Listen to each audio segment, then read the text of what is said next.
ఎందుకు చేస్తున్నాడు సార్? అప్పుడు ఆయన వాళ్ళని వదిలేశాడు అంటే ఏం అనలేదు కదా, ఎంకరేజ్ చేశాడు. మళ్ళీ ఇప్పుడు వెళ్ళి జైలుకి వెళ్ళి పలకరించడం ఎందుకు? అంటే ఇక్కడ మనకు ఏం తెలుస్తుందంటే ఆ రోజు మౌనంగా ఎందుకున్నాడు అంటే గనక ఈ మనస్తత్వాలన్నిటినీ చూడండి. వల్లభనేని వంశీ, కొడాలి నాని, రోజా, పోసాని కృష్ణమురళి, ఇట్లా ఈ వైసీపీకి సంబంధించిన ఈ బూతుల మాటలు మాట్లాడే వాళ్ళందరినీ తీసుకుని వస్తే గనక వీళ్ళందరి మనస్తత్వం ఒకటేలాగా కనపడుతుంది. వీళ్ళని చూస్తూ ఎంజాయ్ చేశాడంటే జగన్మోహన్ రెడ్డి మనస్తత్వం కూడా ఇలాంటిదేనేమో అని మనకు అనిపిస్తుంది.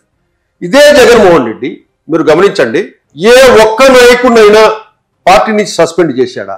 లేదు, చేయలా. ఫస్ట్ కూడా చూస్తాం, గోరంట్ల మాధవ్ అనే అతను పబ్లిక్ గా న్యూడ్ ఒక లేడీతో మాట్లాడుతూ ఆ వీడియో క్లిప్ బయటకు వస్తే దేశంలోనే వైరల్ అయింది ఆ వీడియో. పార్లమెంటులోనే ఎంపీలంతా ఇట్లా చూపించుకున్నారు.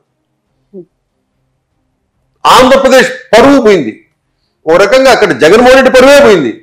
అయినా కూడా ఒక్క యాక్షన్ తీసుకోవాలి. కనీసం తప్పని కూడా చెప్పినట్టు అతనికి వార్నింగ్ ఇచ్చినట్టు కూడా రాలా బయటికి.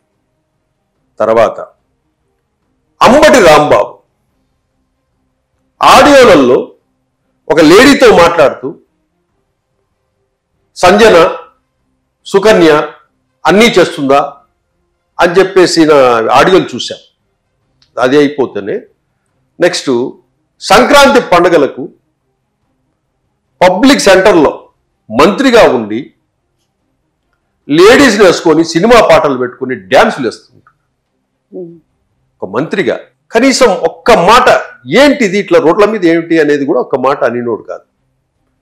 ఈ సంజన ఎవరు, సుకన్య ఎవరు, అంబటి ఏంటి న్యూసెన్స్, పార్టీకి చెడ్డ పేరు అని ఒక్క మాట కూడా ఆయన్ను హెచ్చరించినట్టు కూడా మనం వినలా. అట్లాగే ఒక కార్ డ్రైవర్ను మర్డర్ చేసి అనంతబాబు వాళ్ళ పార్టీకి చెందిన వ్యక్తి డోర్ డెలివరీ చేశాడు. పార్టీ నుంచి ఒక యాక్షన్ అనేది తీసుకోవాలి. విచ్చలవిడి అంటే మనం ఎందుకు తీసుకోము? అవి మనకి ఇష్టం కాబట్టి, వాళ్ళు చేస్తున్నది ఎంజాయ్ చేస్తున్నా నేను అట్లా చెప్పుకుంటూ పోతే ఇట్లా సవాలక్ష ఉన్నాయి. అంటే ఇవన్నీ ఇలా చెయ్యటము, వాళ్ళు అలా చేస్తున్నారంటే చూసి ఆనందించడము జగన్మోహన్ రెడ్డి మనస్తత్వం ఏమో అనిపిస్తుంది. మామూలుగా మనిషి అనే వాళ్ళైతే ఇది తప్పు అని ఇమ్మీడియట్గా యాక్షన్ తీసుకుంటారు. ఇది పార్టీకి చెడ్డ పేరు, ప్రభుత్వానికి చెడ్డ పేరు అని చెప్పేసి చర్యలు తీసుకుంటారు. కానీ జగన్మోహన్ రెడ్డి ఒక్కరి మీద కూడా మర్డర్లు చేసినా కూడా వాళ్ళ ఎమ్మెల్సీ ఇంతవరకు యాక్షన్ తీసుకుంటారు.